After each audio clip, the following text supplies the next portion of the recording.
Alright, it's about that time of year again, ladies and gentlemen. As for the second year on this channel, it's time we take a look ahead into the future over these next 12 months, as I'll be looking into the realm of the entertainment industry to see all there is about what we can expect from the world of film, television, and video games, which will at least include one extra edition of some tech in there and some new pieces in the future. Now, a few little disclaimer elements is going to be, well, everything as some content may not get the release date over here yet. This is going to be some parts of the UK and Ireland release dates as well as some US releases, so bear with me in that regards, where some might have a release date over in the US but might not have one here, so some points may not show up here, so just to give you an idea of understand why, and they'll appear in the release section of a TBD. Also, as I mentioned, I'm not listing everything that comes out, as I will be here until about next year talking on them and maybe go more into depth of them in my weekly Weird Mind newsroom stuff, so you'll get that whole regards things when they do come out. So the case of leaving out stuff like live events, music, and books are likely the whole thing, because it's a whole mess of trying to figure them out for the year of 2025. But anyways, with that all discussion out of the way, let's delve into looking at the contents of the media for 2025 and see what may be finding appealing, uninteresting, or possible surprise success or disaster. But let's see what comes along with it by getting started with the films. 2 tickets, please. For what movie? So of course, I mentioned we're starting a year that has the most focus and has at least a lot of time to have release dates available for most of these movies, with a few that come down the line and getting the official release date eventually, mostly like the ones that go straight to streaming mostly, or ones that have a release window for 2025 or something but don't have an official release date as of yet. But there is a lot to focus on and give a little quick thoughts on what the shortened summaries or ideas of what to expect from them. So a few of these will be breezed past that they have released already as of writing, but we'll give some look at them in due time, so let's get to chatting what came out this year. The basis, we start the year off with a strong one, and one of an iconic figure of horror with the newest Robert Eggers feature as he delivers his passion project of Nosferatu with a new take that brings more of a horror mixed with a sense of unrequited passionate love. It's going to bring a whole new take on a familiar face of literature, and from the reception it's sounding like it's just like that, and probably my most anticipated film of January overall. I look forward to be consumed with darkness when I eventually see it. Then from a film of horror of unrequited passion to one that will come together in unexpected ways in a new love story of We Live in Time, with two iconic faces of Andrew Garfield and Florence Pugh taking the approach of that narrative of meeting in an odd way and building to something special and told out of order to create something that has brought appeal, emotion, and heart, and maybe something to watch as a feel-good film that may not be afraid to make you feel emotions and hold back some tears. Notably, the first 3 films of the focus are something involving a form of romance, but this one is more of a steamy affair, as we have the new Nicole Kidman-led Baby Girl that is all about a CEO risking a life and career for a new relationship with a younger colleague. And the only thing I ever heard about this film is that Kidman could not stop orgasming from all of the love scenes she had to do and had to stop to calm it all down.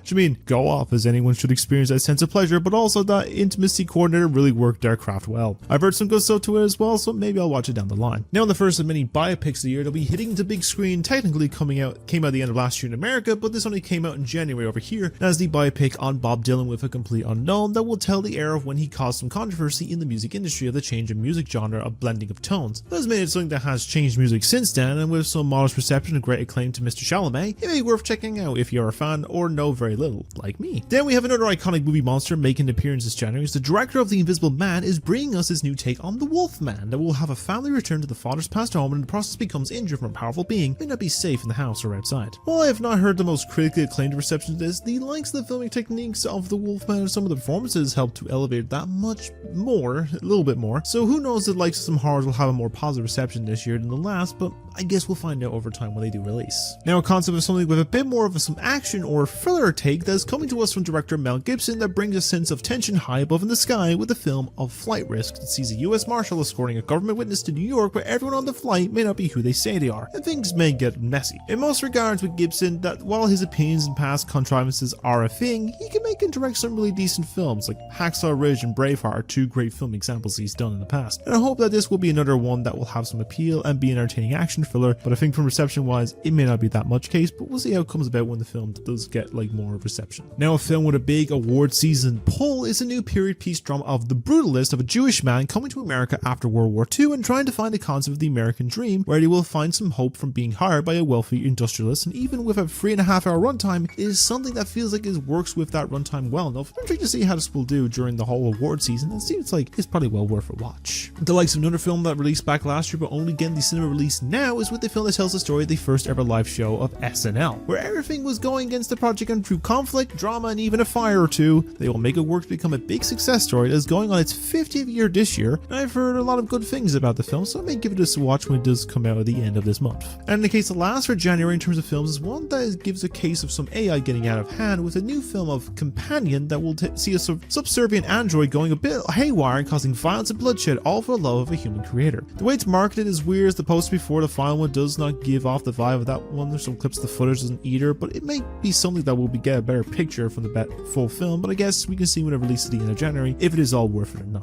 Now, kicking off the month of February with a film that may be a little topical in this day and age, but we have a new true story film based on the title known as September 5th that was about the coverage of the hot situation in 1972 Berlin Olympics and how things may be a make or break in those to survive. While those that are fighting against each other currently at the focus of the conflict of this film as well, it may be the one that could be a discussion of topic, especially from the deadly well-received reception, and may be worth a watch when this does come out in the beginning of February. Then it's taken this long, we now have finally first of some of the animated films for this year, and we have the first of a new take on adaptation from DreamWorks that is the series from the creator of A Hero that focused on toilet humor and wears underpants on the outside, with a film of Dogman, of a dog's head being attached to a human man's body and fighting crime and stopping an evil cat. While I've not delved into the series myself besides the original series beforehand and Captain Underpants, I really like the style of animation and look to it, and may give a look at the film at some point in time, and hopefully another strong year for animation like last year gets something we see this year, so who knows with this regards. Heading to one of the many streaming services as we start off the year with a focus to Netflix, and is seeing the mythical creature hunter of Geralt back with a new animated film of Witcher with Sirens of the Deep that will also see the original game's voice actor for Geralt back in the role, and it may appeal more in the animated and live action form than I am all for. Probably not the only mention of Witcher in piece that we'll probably see this year, but we'll see down the line. Then in case it's time to get the diary out one last time, as the beloved character of Bridget Jones is back for a fourth and final film of Mad About the Boy that will see her try and find love as a single widowed mom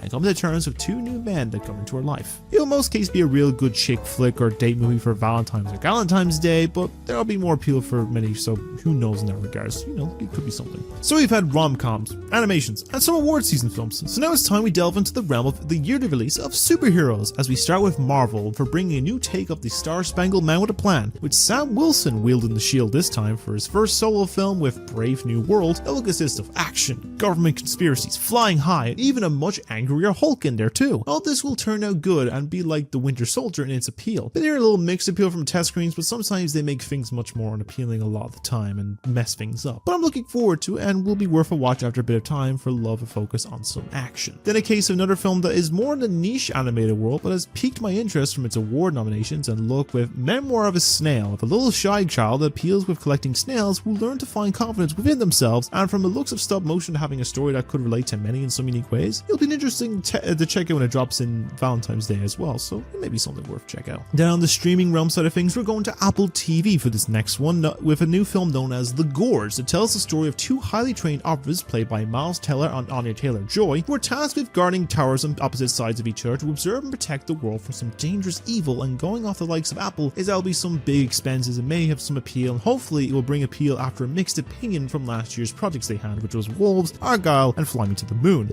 It looks like it could be some interesting romantic thriller maybe, but we shall see when it drops in mid-February. Then we have another horror, and this is taking a story from the master of horror storytelling, producer of nearly every horror movie, and writer and director of the guy who gave us one of the best marketed and well-received horrors of last year, with his take on the story of The Monkey. That I have not heard much of an idea of what is going on with it, involving one of those very creepy monkey toys, but everything is on fire or cursed or a lot of bloodshed that it's hard to tell if it will make any sense, but it'll be all over the place, but we'll see how it comes about in due time when it releases in late February. And this last film this month for the time being is with a new big screen outing for some iconic characters of animation finally getting a release after being overlooked by their parent company, as Daffy Duck and Porky Pig are on a world rescuing mission in the day the Earth blew up. Of stopping aliens from using a plot involving a lot of bubblegum and hearing a lot of great praise will be something I look forward to see in the next few months, and see a return of some other films from these characters, including a certain courtroom comedy. Come on, Warner Bros, release Coyote for Acme. Now this might be a change of release as well, because I don't think it's been confirmed for February, but I'm going to keep it at that regards because it's the only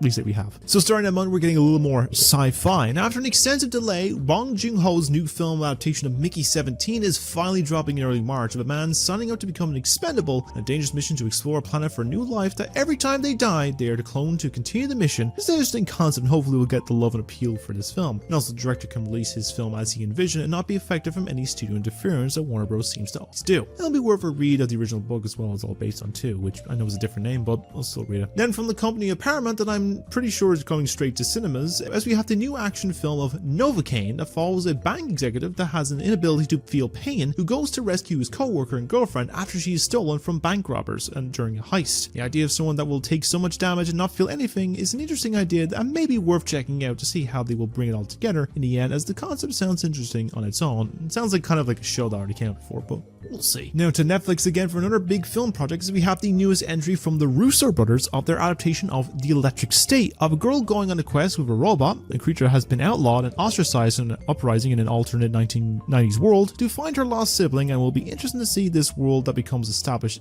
in this film. While I feel the choice of cast this film has been overused in too many projects as of late, I hope that this will work out well in the final product, but I guess it all comes down when it releases in mid-March. But now we have the film that is probably the most debated and probably most controversial one for this year, and that is with the first of the live-action remakes from the studio of Disney, as they do an all-new take on the film that started it all with Snow White. And that will tell the story of a princess who escapes from the evil queen and becomes acquainted with 7 dwarves in the woods that will protect her from the monarch, and has a new form of the title character taking control of her life and for the people, from the hierarchy of the witch. Now, to say has a lot of debate online from the issues of using CG over small actors, the casting of the lead and villain are just messing with the original film and changing it from all those mentioned discussions from the main lead. This could be a recipe for a complete disaster, or a surprise success with something that may have blown out of proportions, but I guess we'll see how this all comes about in late March, and probably in case maybe she needs to hire a marketing director kind of thing to help with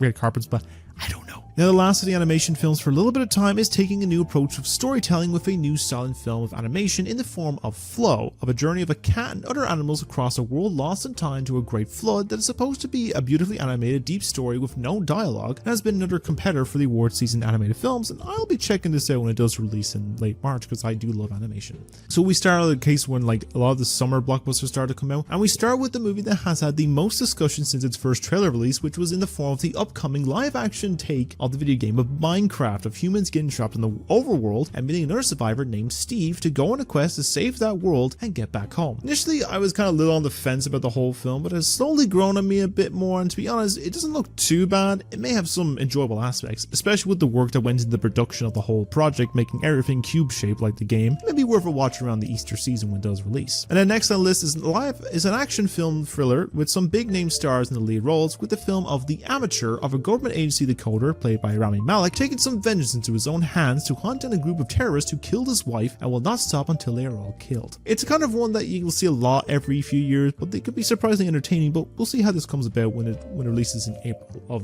for this one. Now, the return of a director and actor that has worked together in 2 different franchises before, as Ryan Coogler and Michael B. Jordan bring the film of Sinners of 2 brothers returning to their childhood homestead, must deal with a dangerous curse involving, I think it's like vampires or something, that has cursed the town. It's an interesting idea, and the tone and feel is giving off some strong appeal, and I've heard some okay reception so far from test audiences, and hopefully will be a treat for this director and actor team up, but we'll see how this comes about in late April. Then Minecraft is also not the only game adaptation in this month, as we've also confirmed to be getting the film adaptation of the 2015 choose your own adventure style narrative game of Until Dawn. They'll be a lot different in the location, its plot and characters that fit more of a dark pictures film, but honestly after seeing the footage I can give it a little more of an appeal to the whole project, but I'm sure we'll see how it all comes about in due time. Maybe it could turn a lot scarier than they expected it to be, but who knows. So moving on to May, we have returned to another new entry from the superhero realm for this year, as we return again to Marvel with their new take on what would be a Marvel version of probably Suicide Squad, with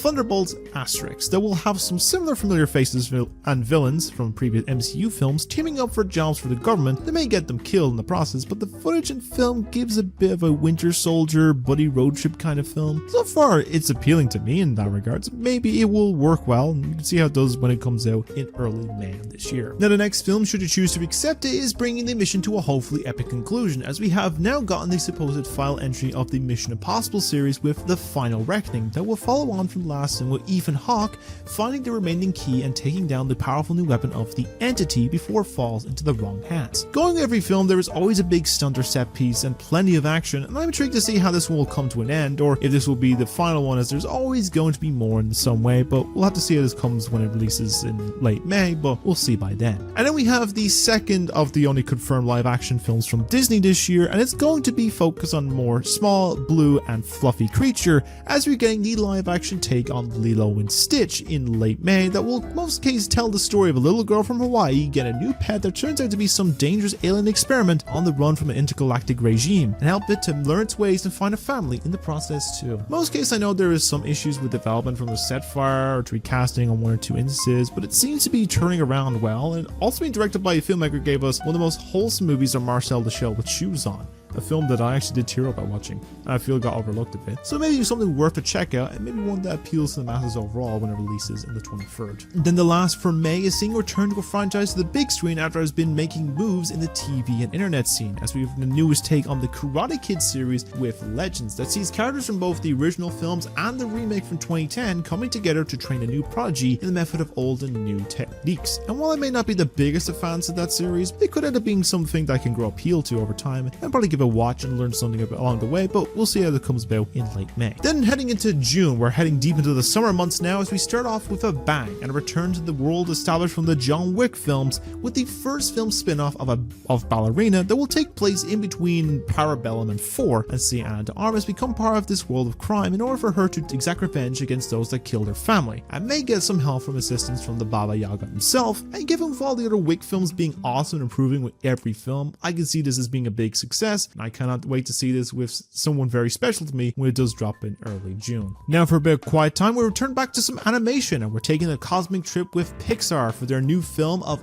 Elio, for a small kid with a love for aliens getting abducted by said species and being mistaken for the ambassador of Earth, and must keep it up the line in order for this planet to not be destroyed. It has a unique idea, the visuals so far from what I've seen look great, and hopefully it'll be a fun cosmic adventure that also has a lot of heart to it, that a lot of these Pixar films tend to always have, and I look forward to this cosmic adventure in the summer of this year. And I think this next one will be from Disney itself, but in reality this is coming from their rebellious competition, as we're getting a live action remake of the DreamWorks film of How to Train Your Dragon that will retell the story of the first film of the son of a Viking chief who captures a very rare dragon that normally torments their home and soon befriends the creature and changes the history of Vikings and dragons forever. I hope it's the case that this is a one-off thing, as the likes of seeing them try and do all of these DreamWorks movies in live action will be a bit unsettling, and this is one that I feel will work as best as possible in live action, but I do think this will do well and be worth a watch in IMAX, just the flying scenes alone like the original was, but we'll see when it comes out in mid-June. Now we return to a series that has been long in development for a new entry, with the last one being nearly 20 years ago, as we have the return of the Alex Garland and Danny Boyle zombie series with 28 years later that will see the inhabitants of the UK rage virus evolving to survive as the virus continues, and showing that things may have evolved since it first started. And off of the excellent first trailer, it looks like it'll be another big hit on their hands, and hopefully it will rise instead of staying dead and buried, but we'll see by mid-June. And then doing another week of horror releasing with this month of films is the return of a creepy AI doll with the sequel to Megan on the release. Now I only recently watched the first one about probably a month or two ago, and it was a decent film, and I'm interested to see how this one will follow up that plot, but hopefully it'll turn out good and not a mess, but we'll see how this all comes about on the 27th. The last of the films for this month of June is about to kick up the speed, and things will be intense behind the wheel, as the director of Top Gun Maverick is going from the skies to the speedways, as we have a film based on Formula 1 with Brad Pitt as Sonny Hayes, a former F1 driver looking to get back into the action and compete in the biggest sport championship possible. I feel there will be some flair and prowess that comes from this, and if it's like Top Gun Maverick, then it may be worth a watch, and hopefully worth the $300 million in budget, but we'll see by then. And then moving to the month of July, and this one is going back to the parks again, as we have the newest film in the Jurassic World series with Rebirth. There'll be a presumably new trilogy, an all new cast, and maybe some more new dinos that many may appeal to, but we'll see if there's still life left in this series, given the last two films are a bit more mixed to people. I liked them a fair amount, but they have their issues, or if this series should have just gone extinct after a certain length of time. Now for something that is a little different in this form, as we have a new project that's in the works to be coming out in early July that's being made by South Park creators of Trey Parker and Matt Stone and the musician of Kendrick Lamar, which gives me an idea this could be something of a musical, but it's hard to say, but may come from it, but here's to guess what it could be in regards. Overall, I'll keep an eye on this one in interest and see what outcome of the project may be, but who knows in that regards. And then it's finally time to talk on DC and see the film that will start the film side of the DC universe, as you will see their new form of Superman that will see David Corenswet play the Man of Steel in a world that has already have been established. Other heroes exist as well and give the sense that it's a bit more bright and hopeful and fits more of the tone that Superman is known for in the comics, which there will be a lot to piss off a lot of continued Snyderverse fans, but the trailer gives me that sense of hope and I will be looking forward to seeing this when it releases in mid-July. Now we do have another animated film in the summer, and for the span of about 10 to 15 years now we've had experience this being a fourth attempt of a Smurfs movie but this time is coming to us from Paramount with quite an array of names attached to it, in films including Rihanna playing Smurfette and other names like Nick Offerman, John Goodman, Nick Kroll and many others, and has been dubbed as a musical, so how this will all work itself out is anyone's guess, but we'll see how this comes about of this project's outcome. And then the last entry of the MCU films for this year is bringing us the first family of the comic line, as after a very long wait, a decade since the last one, we are finally getting the MCU take on the Fantastic Four that is set to be an alternate timeline 60s, now working more as a team and going against figures like Galactus and a female Silver Surfer, maybe even an appearance from a certain Doctor Doom, but I'm intrigued to see how this will come about after seeing some set photos and aspects from recent events, but I'm sure we'll see some footage by the end of the month or by the big Super Bowl in February, but I will wait with interest. Then moving to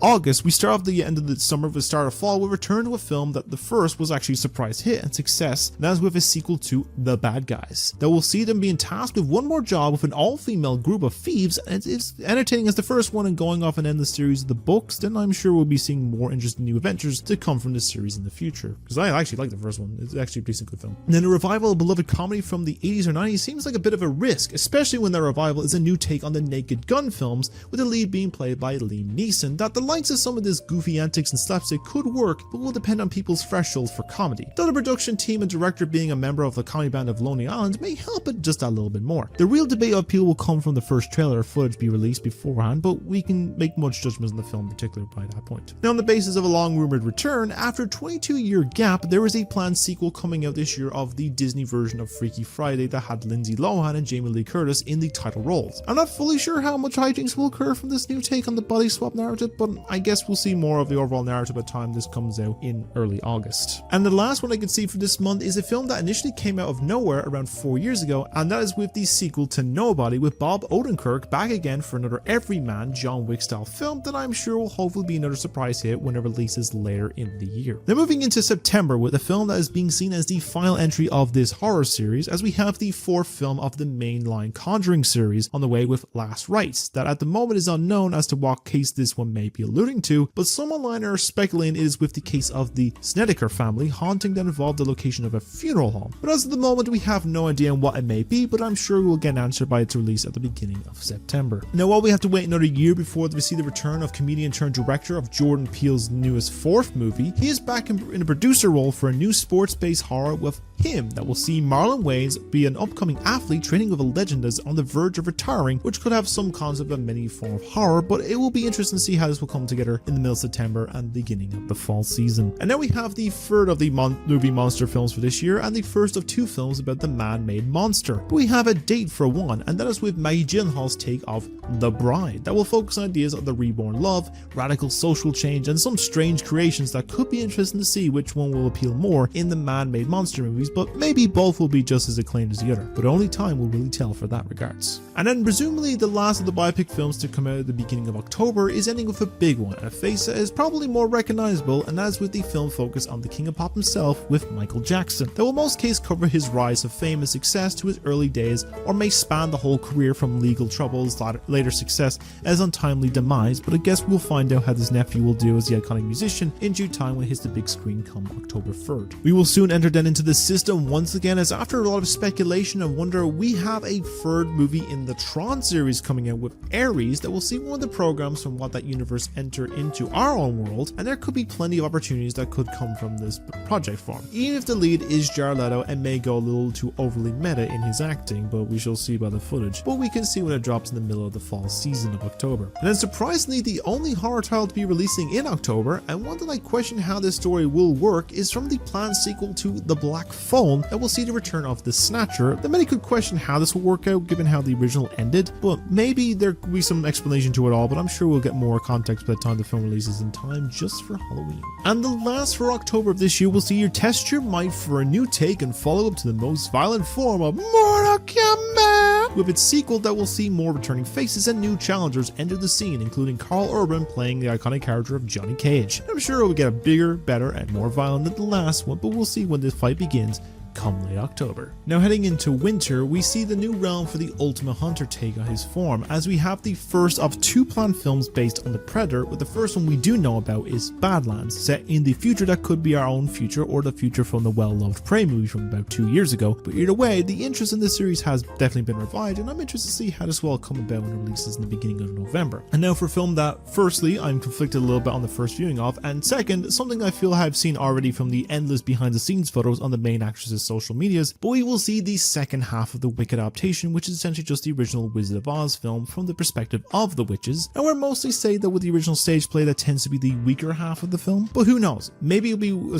appealing of the first half to many, and maybe I could like this part better than the first. I'll get more into the first part when I do my review in that regards, but I'll give my thoughts on it as someone who's not seen the Broadway show as of yet. Then in case we have a director that as every time they release a new film, I get excited to see them, which is a new take and style of the project, and that's coming to us from Edgar Wright's new take of remake of the 90s classic film of The Running Man, as I feel a new take with a big budget and his unique style will bring something cool to the whole project. Interested to see what the appeal of the fans of the original will have, while I'll asking some new fun takes to love this one too, but we'll see over time as the film releases in late November. And then wrapping up this month is something that's basically a tradition of the time of year now, and that's with the annual Disney animated film, and this is with another sequel to a beloved film from the last decade, and that is with a new film take on Zootopia that sees return of the internet and furry favorites pair of Nick Wilde and Judy Hopps on a new case in the swamp marshes to solve a case that may involve some more reptilian adversaries, and I'm interested to see more of this world be expanded. I'm interested in checking this one out when it does come along this Thanksgiving. And then when it comes to the festive month of December, and we ask this question at the start of the month, which is, are you ready for Freddy once again? As the FNAF movie sequel is starting off the release of December, which looks to be introducing the toy animatronics in the original second game, and I'm sure the familiar faces and the face of that internet meme will come back again, because as Afton always says, I always come back. Then surprisingly, something that we were expecting another 10-year gap before we see the release of is this, but we have the next film of the Avatar series coming out this year in IMAX 3D with the Fire and Ash film that's going to introduce the Fire Na'vi and see the main leads obtain the element of the planet and become the true Avatar that is questioning if they are getting the wires crossed with another series, but I'm sure it will be a massive spectacle, and the real question I wonder is how long this film will be if the cut they had initially with the time Way of Water was coming out was at 9 hours at the point. So maybe an intermission is probably needed, but we'll have to see come Christmas. But if the weird blue aliens people were not appealing to you, then I offer you a counter solution. Tickets to the SpongeBob movie! As the fourth cinema release film will be hitting the same day as Avatar, and we'll see the Sea Sponge go up against the Flying Dutchman from the plot synopsis. Well, I think it will be possible, and the second film for the Sponge of this year after a Netflix release one on Plankton that leaked online about 5 months ago, and I hope it will be better than that really bad Sandy Cheeks one from last year, because that one was terrible. And the last film with a release date will probably won't want none unless you got buns on, as they are releasing a new take on the 90s comedy film of Anaconda with Jack Black and Paul Rudd in this title, and could be worth a watch or it could be some stupid fun for a Christmas Day release, but I'm sure we can judge for ourselves when the film releases come out at the very end of this year. So that's really all the release dates we have confirmed right now. We're going to move into some that have unknown dates yet, and we're starting in the unknown releases with a first of many of the characters that entered public domain and been giving the horror makeover, which starts with a take on the Mickey Mouse cartoon of Steamboat Willie that entered public domain last year, which is called Screamboat, and has the guy that played Art the Clown in a giant mouse fursuit. So maybe some dumb fun, but a possible horror most bore entry for this year, but who knows as of yet. We'll see in the regards. As for a title I'm very much anticipating, as we have finally gotten the release of the third and possibly final film of the series of Knives Out films, with Wake Up Dead Man has some big name stars and the return of Daniel Craig and his southern twang voice, ready to solve another mystery. And I hope this will get a proper cinema release this year before release worldwide on the Netflix services, but only time will tell on that one. In other case, technically this one just released at the time I was recording this back in the middle of January, but I'm doing this in the form of film releases where I'm from. But we return to the Twisted Childhood universe, with the first of what I'm guessing will be 4 films for this year, with the first take being on Peter Pan, where instead of a boy who never grew up and can fly, is a child snatcher and serial killer that will take kids to Neverland and never return, and have Wendy look for her missing brother. It's a unique idea, and the reception, while a little mixed in this negative, is okay at best, and maybe worth a watch, but I'm sure we'll see how this all does when it does get released day where I'm from. The second of those films will see the Prince of the Forest go out for revenge, as they will go for the story of Peter Pan to the new take on Bambi that will be the insane deer that is out to kill man who murdered his mom, and I'm sure we'll have some overly graphic kills and some elaborate lore and story to it all that leads to the big event film of the franchise film, but maybe one of those bad it's good films are actually watchable, but who knows. And the third of the 4 movies from the Twisted Child universe is seeing a little puppet that cannot tell lies. However, he was not told he could kill, as they are given the take on a twisted form of Pinocchio that will see the puppet of wood kill all that's bad. And this one I've seen they gave some production into making a practical version of the title character, and he's kind of unsettling. So maybe this is one that'll give them the effort and the most before their big crossover, which of course is seeing them all come together in the form of the Pooniverse that sees the twisted versions of characters come together like the previously mentioned characters, as well as some other ones like Alice in Wonderland, Sleeping Beauty, and being led by Winnie the Pooh himself for revenge against those that have survived. I'm sure it'll be either a well worth a build-up or a complete disaster from the start, but you can't fault the British filmmaker from a vision that started as a gimmick and enticed people and morphed into a small indie franchise, so I'll watch this one with interest when it does come out. And then we move away from the horror films and instead hit the fairways, as many years of speculation we are getting the sequel to the beloved Adam Sandler film of Happy Gilmore that will see him once again go against Shooter McGavin and a whole host of other professional golfers. It will be as entertaining as the original, but we shall see whenever the film gets into the hole for the release. Then in the case that I mentioned, there were 2 films about the man-made monsters coming out this year, and this one has no release date as of yet, but this is coming to us from Guillermo del Toro with his own take on Frankenstein that I'm sure will have some form of gothic artistry, and the creature will have some unique form and look to it. That'll be something unique coming from the curious mind of the director. I'm sure will be worth a see on the screamers of Netflix, or even a cinema release per chance, but who knows right now on this release date. And one of the last 2 A24 films we know about from this year at the moment is one that will see that the consequences of one's actions will come back in some form to haunt them, with the new creature horror film of Death of a Unicorn that will see a father-daughter accidentally run over the mythical creature and the snooty wealthy family of the father's boss using it for their wealth and gain. But we'll learn of the circumstances when another version of this creature comes to get revenge. And while it's not the most original idea, an A24 horror usually has some sense of appeal, and it piques my interest at this point in time, and worth a check out when it does release sometime later this year. In any case, another new film that is taking a page of the video game adaptations is the new attempt at an adaptation to the Silent Hill series, with a return to Silent Hill. It seems to be going in the direction of the plot to the second game from the early production footage I've seen so far. It may appeal from the recent remake, but it's hard to say at this point in time, and maybe could turn out to be a good and scary, and really revive this franchise that is currently dormant for the time being, but I guess we'll find out in due time. The last A24 film is getting a bit more of a real-life focused take, as we are heading to war with a film entitled Warfare that is telling the story of the film's director of his time in the Navy SEALs during the Iraq War, that may provide some unique insights into what his war's meaning was all about and the horrors that come from it as well. It'll be interesting to get the film from one who has experienced it firsthand. It will be worth a check out when it does come out in some point this year, but we don't know a release date yet. Then this last one may be kind of clutching at straws here, but given it's already filmed and wrapped production, it's not out of speculation that we could see the release of another video game adaptation this year, with this being a take on Watch Dogs that has been very quiet about its plot and production, that it could see a late 2025 release, but it's hard to say at this point in time, but we'll see down the line. And the last of the films to come out from this year, and one I learned while researching another story from the weekly series last week, was that we have an adaptation of the popular murder mystery books of Thursday Murder Club getting the film treatment from Netflix,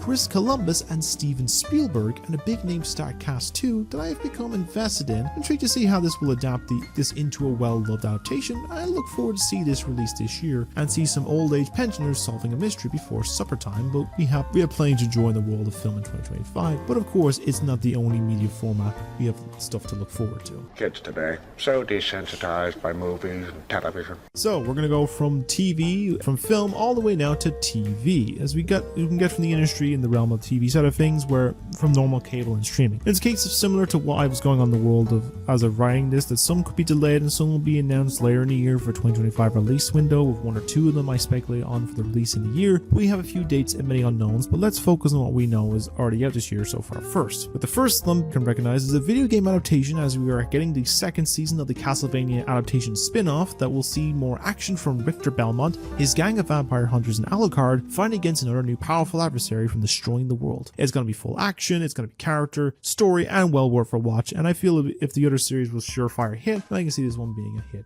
for sure too. Then it's time to clock in and forget the next 8 hours as it returns to the offices of Lumen as in order for the long-awaited second season for the popular series of Severance that has Adam Scott leading to the all-star cast to try and fight back against the powerful program that separates their work and personal life memories and will fight against the Control. I'm sure if it's like the first season, it will be full of twists, turns, and all other stuff too, but I'm sure it will be another big success as this series goes on over time in the next few weeks. And then on the first of the animated side of shows and the first of the superhero series elements is coming to us in the form of a new alternate story to the friendly neighborhood Spider-Man that is more of an early days of Peter Parker from the MCU, but an alternate outcome where he's mentored by Norman Osborn instead of Tony Stark. While there is a debate about this choice in animation style that some say looks a little choppy, I see it's trying to be taken like a Spider-Verse comic style, and I think it may work and appeal more over the actual release, but I'll tune into when the time does come for a bit of entertainment come the end of January. And then looking for a getaway from the winter blues? Well, HBO may have you covered on that front as they are returning to the high-class resort of the White Lotus, where they will be taking a trip to focus on their resorts in Thailand, and I think that the likes of the series was a one-off season initially morphed into an anthology, which I feel gives it a little more appeal in a way. I'm sure it'll be worth a check out when it comes out on the 16th of February. Heading back again to the realm of animation to Disney Plus, we have the first original television series from Pixar that will be setting up a big game with Win or Lose that will focus on a middle school softball team of the Pickles prepping for the state championships and following the players in their own perspective to the big day, their own struggles and animation styles. Now I always like it when Pixar tries something interesting with their stories and originals, and I'm looking forward to see when this will come from the show and the visual styles for each episode, and I will be for sure all watching it with interest. And then when there's big trouble or danger looming, it will need a much bigger man to sort it all out, as the return of everyone's favorite special agent of Reacher is back for a third season that will be tackling another book from the Tom Clancy series and be taking the law and danger into his own muscular hands. But I'm sure if the appeal and success of the first 2 seasons is any indication, I can tell this one will have that appeal continue on and need to be a show I can catch up on in due time myself, but it probably well worth a watch. Then the last of the shows for February is a return to the many stories and series that have spawned from the series of Yellowstone, with this being a second and final season to the prequel of 1923 and continue that story of the generation of the Dunn family dealing with the hardships of the 1920s, from the drought, prohibition, and early phases of the Great Depression. And given this appeal that all these series have, I feel will wrap it up well in the second part, so it may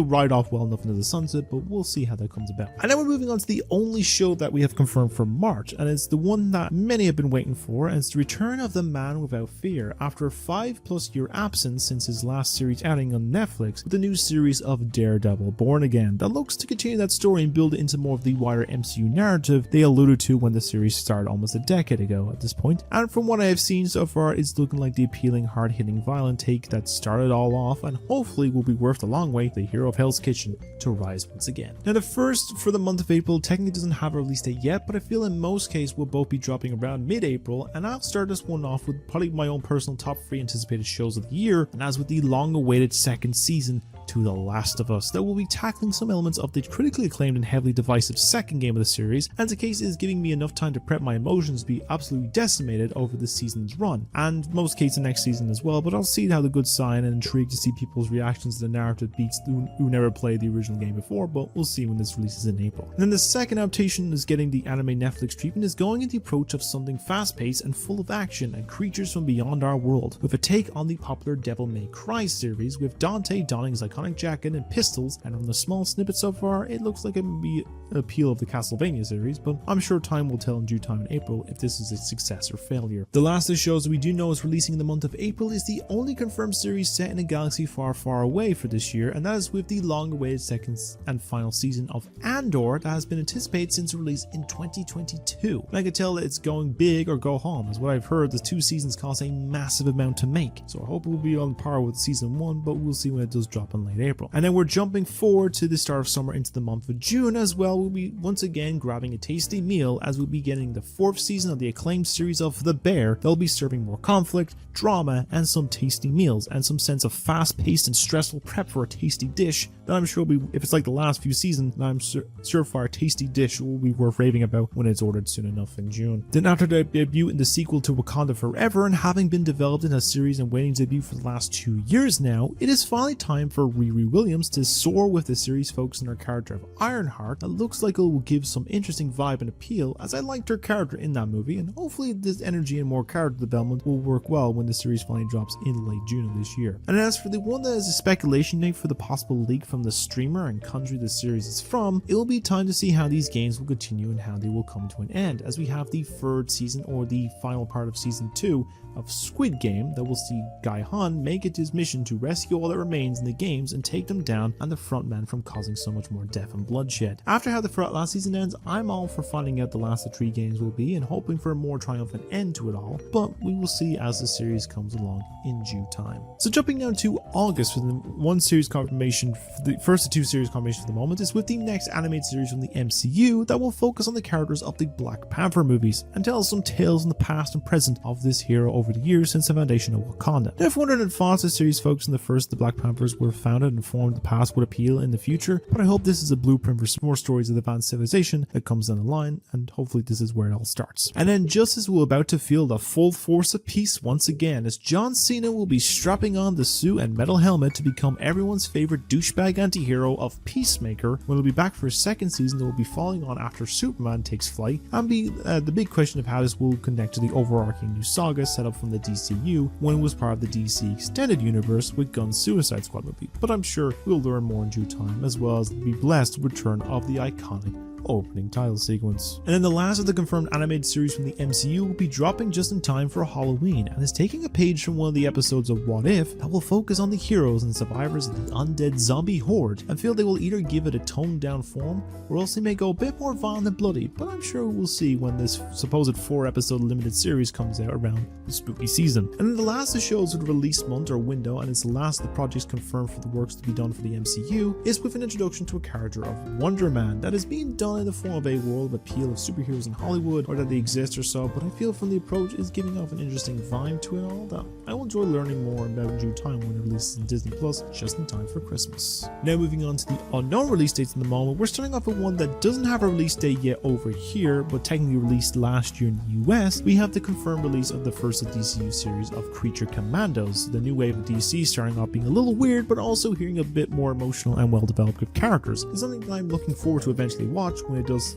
drop over here. So Gunn, if you're watching, please give us a release date for the UK or in Ireland as well. Then the basis now for a new show that is coming out of this year and has been delayed for a while here and there is going to see if we will float too, as we'll be getting the prequel series for it with Welcome to Derry, with a planned 3-season focus on a new period of time around 27 years apart when the creature that is disguised as a clown most likely awakens again to feast, and hopefully will have some strong quality and appeal from the recent 2 film adaptations and work better in some regards with story and balance instead of jumping all over the place like the 2nd film, as well as having a bit of a creepy factor to it as well. But I'm sure we'll see how this all comes about in due time when it releases at some point later this year. Then most case things will soon be getting kooky and creepy, and an all new mystery will probably be unveiled to be solved, and it will all come down to place with the 2nd confirmed season for the upcoming adaptation of Wednesday that will see Jenna Ortega playing the deadpan character that many appealed back in the 1st season of. I'm sure there'll be plenty to look forward to when the series then comes out some point later this year on Netflix. But speaking of Netflix, if there was any form of series that has the most anticipation for how this will all come to an end, is with the wrapping up of the 80s based series of Stranger Things with their final season that will see the kid and some of the parents from Hawkins go up against their mission to take down Vecna and his army of D&D inspired creatures from the Upside Down and bring an end to the horrors. Now if there's any case I do hope is that we will see some higher stakes and even some actual death that occur, because we're getting way too many characters since over these last few seasons, and there's some characters that don't mind being sacrificed, as there is a bit too many characters being focused at once conclusions, but I do hope it will be a satisfying conclusion instead of a clustered mess, but we'll see how this comes about later this year. Now, if there's any indication of something I feel like will be happening this year, is more likely to see another season of the hit murder mystery comedy of Only Murders in the Building. That will be interesting how they will top the Hollywood movie mystery scene of last season, but it's giving some PI vibes for a fifth one concept, but it's hard to say at the moment as to who it is, who will be, but I'm sure it will be interesting to observe the mystery, all the new guest stars and characters, and theorize every week as to who's responsible, and I do love that. So we'll see how it comes about, probably by the summer or something, but we'll see. And then there will be more of a focus to the dealings of many gods, which is a lot for a teen to manage, as we will be getting the second season of the new take of the Percy Jackson series, with its focus in dealing with the god of the oceans of Hermes, that I think is being played by Lin-Manuel Miranda, and given if it is played by him,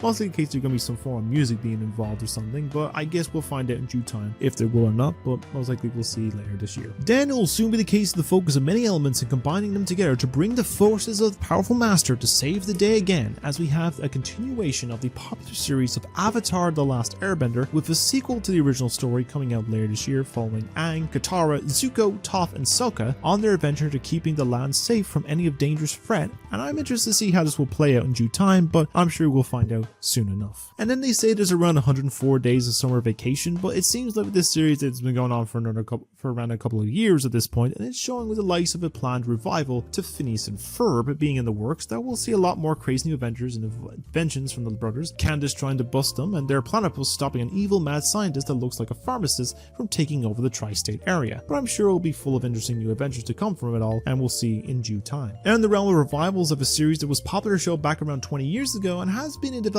for some time, I have a feeling we will see the release of the planned revival to King of the Hills some point this year, with everyone aged up a fair bit. I'm also know from his dad Bobby's now a top chef at some restaurant, which may mean the boy turned out alright, and I wonder if the cook's using the finest propane and propane accessories, but I guess we'll see all about that when the series does release at some point soon in the future, but who knows. And then from an upcoming series as part of a franchise that will emphasize that in space no one will hear you scream, but on the basis of this new series we'll be hearing a lot of that, as we have a new Alien series in the works that will be set on Earth and bring terrifying life form much more closer to home. Has an interesting aspect that will be interesting to see how this will see the deep space exploration. This life form will be a major threat to our own society on Earth, but I'm sure we'll learn more as it was released at some point this summer. And the last I can see coming from the big series of HBO is returning to the realm of the Seven Kingdoms of Westeros. As while the original series is dead and buried and taking a while for House of Dragons next season to soar, we have the next spin-off of the show with A Knight of the Seven Kingdoms that is focused on the story of the Tales of Dunk and Egg, a journey of a knight and a prince on a journey across Westeros. I'm intrigued to see how this will approach this ways of action and character-driven narrative, but I'm sure we will see this either by the summer after Last of Us or in the fall and be a mixed match of release before or after The Clown, but we shall see on that regards. And the last one is more of an unlikely one to see compared to the likes of some of the confirmations we have of an 8th season of the world's smartest scientist and his teenage nephew coming out this year, but the one I have hoped we could see something for is with a return of a 3rd season to Smiling Friends, as I love the original 2 seasons and I have followed the creators for many years now, and I feel we could see it this year or latest next year, but I want to see more macabre episodes of Charlie, Pim, Alan, Gleb, and Mr. Boss making a mission to help people smile, but maybe it could be a surprise drop or something at some point later this year, but we'll see by then. But anyways, that's with all the shows that we have for this year, so let's go into the last section, which is of course the video games. I want to play a game. And lastly, we have reached the last section of anticipated media, and this be more on the interactive side of stuff, as we've now gone to talk on all the upcoming releases of the world of video games, which vary from the small indie titles, ones I want to personally shout out, one very important one in particular, to the massive AAA or now quadruple A titles, as they say from some of the areas. Now, it's not the only bit of focus of the games, as there's also another piece of the area with some tech pieces too, as we have a new big revival show off and release to come from this year, so let's take a talk on this and talk on this too. Now, of course, like the other 2 sections, it's all down to some release dates are known and some that are up in the air, and many may get delayed before the projected release date or some into the following year, but it's all unknown for this point. So let's power to the system, grab a controller, and let's get discussing those releases. So we start the first game I have seen with a big release is getting down to business. Monkey business in that extent, as we start the year with a HD port of the Wii title of Donkey Kong Country Returns. Now, I'm sure for those that missed out on that console and even the 3DS re-release can play this new title on the go or at home of helping get the banana horde back from some dastardly tikis. And while I would want an all new game in the series or 3D title for the Kong itself, a bit of return to nostalgia is something I can get behind for the time being until the next console may give us what we hope for soon. Then if you're up for being a one-man army against an armada, then thankfully they will cover just that with a return of the popular series of Dynasty Warriors with the Origins tile that will take inspiration and focus in the first half of the book it is based on of Romance of the Three Kingdoms, and I'm going off what I've seen from reception is given its appeal greatly in reception. It'll be worth a playthrough at some point in time, but feels like an unstoppable force against a massive armada, but we'll see in due time. And the first of what I feel will be a few tiles based on war in this list is seeing a return of what I think may be the 6th mainline entry of the Sniper Elite series, of you taking down the German army with a simple sniper and dedicated focus with plenty of ways of taking the shot and making the enemy feel the pain. Now I enjoy the series here and there, and while it's a case that the story can be overlooked a bit of time, it usually comes down to the appeal of the kills and methods to do so, but I'm sure it'll be worth a play when it drops at the end of this month. And then we start the first of many horror tiles, and the first one that is started off as a game with messy behind the scenes drama from bullying, hate campaigns, and even attempts of NFTs to where it's now continuing the story of their game of Poppy Playtime, with the 4th chapter that has brought a lot more appeal to the series after the 3rd chapter, and from the looks of things it's going to be more cryptic form, a lot of focus on 2 creatures so far, of a colored lion like creature and a man trapped with his subconscious in a massive mainframe. From what they have shown, it may appeal very well and could be worth to see what this new content is presented to come the end of this month. And then the last one I kind of wanted to give a quick shout out to that has a release for January but it's no confirmed date yet is a game that I've been following from someone important to me has been developing themselves with a team, and that's a game called Ventilate, a top-down shooter that involves a lot of steampunk stuff. You are a cute little character that goes around like killing creatures and monsters and trying to survive in a post-apocalyptic steampunk city, and I have the beta. It's really good and I look forward to playing this full game release, and I want to just give them love and support for this regard because I've enjoyed watching their development over the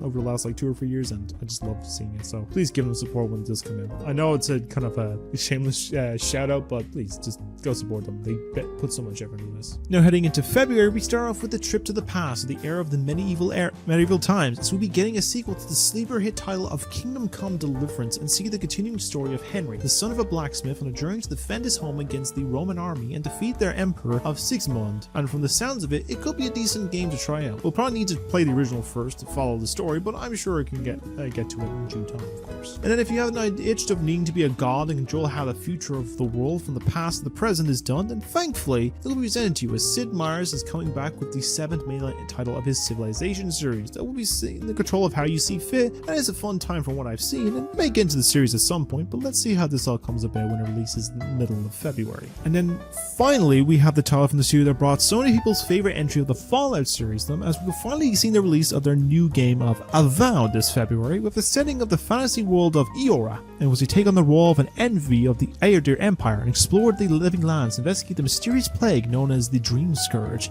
And from the sounds of things, it seems very ambitious, but given it's had a bit of a few delays over the years, I think it'll do well to appeal and worth a try in due time, and hopefully will be a big success for the company. Then soon it'll be time to gear up and prep to take down and capture some deadly creatures, as we will be returning to the series of Monster Hunter with the new entry of Wilds, as you travel through the Forbidden Lands, taking on some of the most insane form of monsters and creatures seen to roam the planet. And it looks like it has some big potential and well worth a look into in due time, as I've dabbled in this series in the past myself, so it appeals, so maybe some monster hunting fun is on the agenda for the future of gaming soon.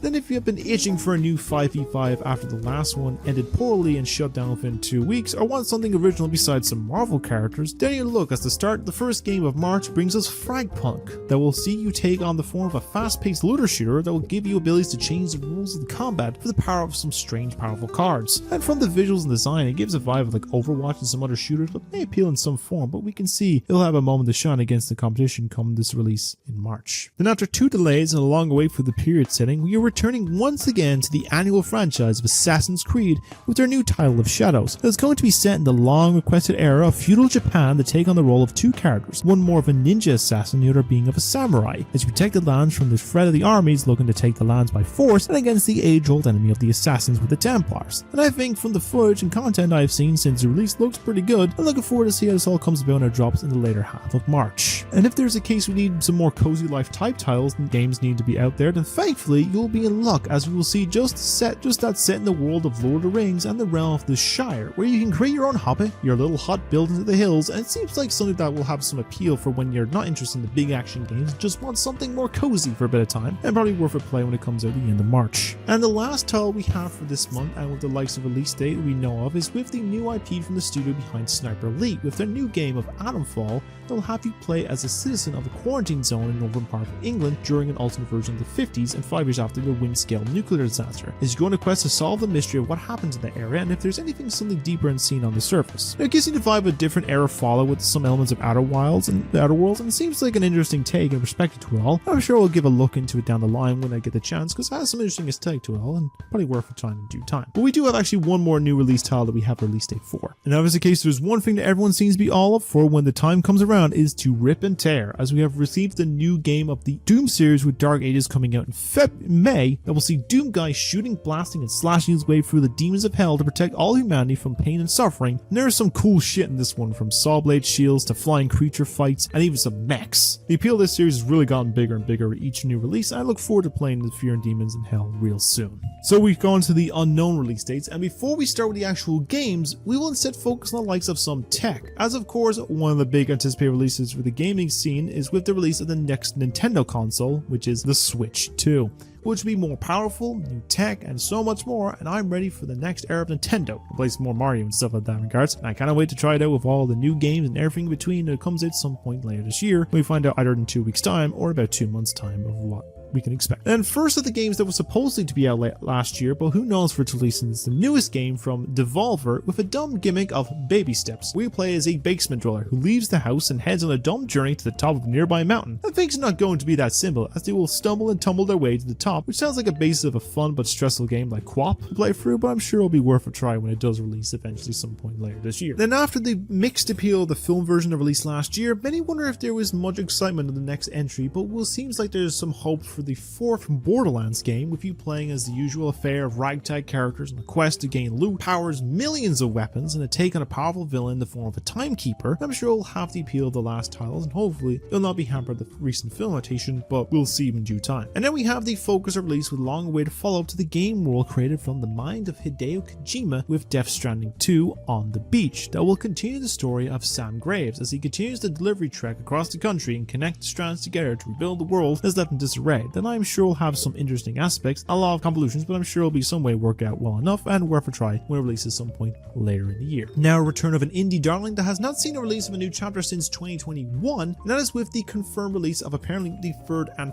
fourth chapter of the indie game of Deltarune that will continue the quest of Chris and Susie to restore a strange land hidden below their own that may affect the world above them too. And I'm sure it'll be a whole welcome return to the world created by Toby Fox and Temmie, who needs to pay for her college fees. Now I'm all set for a return some point later this year. And then it's time to enter the library of the Curator once again to read into the news story from the Dark Pictures anthology with a trip deep into the far future of space with Directive 8020. We'll see the crew of a space station deal with the form of an alien threat and danger. That will of course come down to the choices you make and who will live or die through the story, but I'm sure we'll be interested to see how this will play out in those stories in due time. Then we shall soon be heading back to the deserts of Arrakis real soon, as instead of the newest entry of a Messiah, we have the new game of Awakening that will see you take on the role of an Imperium as you build your empire to control the rich spice on this planet while defending against or allying with fellow players online to become a ruler and prophet of the lands. And it seems like it's some big potential and hopefully will be a solid experience akin to the recent films, but we'll see when the game comes out some point in the early part of this year. And then we take a trip back to the past of a series that started about a decade ago and a return of a character whose fate was left uncertain, as you will see a return of the series of Dying Light with The Beast. They will play the first game's character of Kyle Crane, who is out for revenge and survival after years of brutal experimentation, and seems like there is some appeal and bring a return to a series that was primed for so much more content. Maybe worth for trying to release this some point later this year. It was not going to be long before From Software will be back with an all new title, as after their massive success with the giant expansion of Shadow of the Erdtree last year, they are back with a new and concerning title of Night Rain that will have elements of Elden Ring mixed with iconic figures from the Soulsborne series, and a new co-op title that may also be a concern of a live service game, but details that are kind of very slim right now. All I know is that they'll be worth seeing if the appeal from the studio is still present in this form of title, or if they'll need to get good for a proper new title afterward, but we'll see once the title releases some point this year. And then high fantasy and adventure will be on the horizon, as after being dormant for about a decade, we are returning to the series of Fable with a new high fantasy adventure. I will see some familiar faces from the real world, big fantastical set pieces, and a whole lot more, and presumed online trolling of the main lead's look as the per usual, which I see as unnecessary. I feel this could bring new life into a series with a mixed appeal and be worth a try some point later this year. year. Then after the surprise smash hit success and the real respectful take on the lore and legacy of the setting, we will be getting a sequel to Ghost of Tsushima this year with the title of Ghost of Yotai. This will be set about 330 years after the events of the original and be a solo sequel and take on the role of a female protagonist of Atsu, or as she's known as the Ghost, and goes on the quest for vengeance. What that is right now is unknown, and from the visuals and some focus of content in this, it looks pretty cool and be worth it playing in due time. I need to get around to playing that original game to get even more hype for it, but we'll see down the line.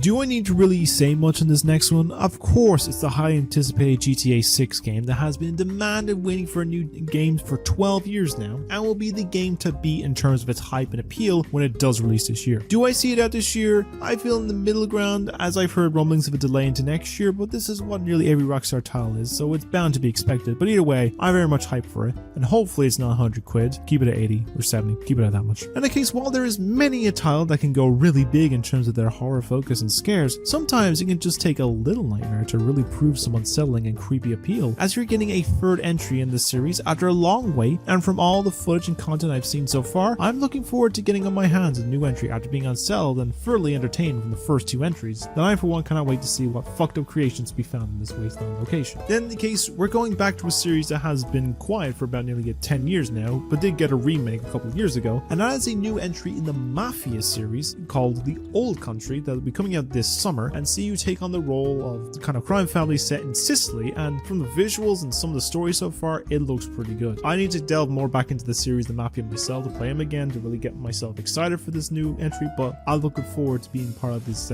familia when it does release. Now, of course, besides the usual series of Call of Duty, which will vary whenever the series entry will be, there is another game set in the wartime period and is coming to us from the studio of Marvel with the title of 1943 Rise of Hydra that will have you take on the roles of both Steve Rogers or Captain America and Azuri, or former the Black Panther, as you infiltrate the occupied Paris during the war and take down the corporation of Hydra before they obtain a powerful item that may lead to total domination. Now, all I've seen from this game and the focus of the new engine tech demo is quite impressive, and it's something I would be interested in trying out in some form down the line, as a new era setting for a Marvel game would not be much of a complaint in my eyes. I'll probably give it a try when the timing is right and when the game does release. And then he kept you waiting, huh? After being a bit delayed and uncertainty of the games coming out at the end of last year, we are probably returning to the world of tactical espionage action, where it all began with a remake of Snake Eater that will be quite a feat to see a beloved Metal Gear entry getting the 4K upgrade it deserves. And I for one will be up for the thrill of when it releases some point real soon this year. Next one is a game for a while that has been seen as dormant has finally risen from the rubble, as after not hearing any word for about 5 years since its planned restart of production, we finally will see the long-awaited fourth Metroid Prime entry and the return of space bounty hunter Samus Aran, looking to discover alien life forms or recover important artifacts on strange hostile planets. I think a new Metro will be welcome after a long absence, and I can see this as a launch title for the Switch too, or close to it, but I'm sure we'll learn more about the release real soon. Now I've got a scoop and a real humdinger of a title to talk on for the next one, as we're getting a little inspired by the likes of the Cuphead title and a classic cartoons of the 20s and 30s. We have a new FPS title of Mouse PI for Hire that has you taking crime into your own hands and taking down the bad guys and turning them into Swiss cheese. And I'm sure it'll be worth the time and energy to try it out in due time, as the appeal of these aesthetic and design is very appealing and will be worth a play of when it does get the go-ahead some point this year. And it is time to return to the world of the Pocket Monsters, as we have a new entry of the Pokemon series on the way, and as being more of a follow-up to the open world series of Legends in the form of Arceus, with the new entry of Legends ZA,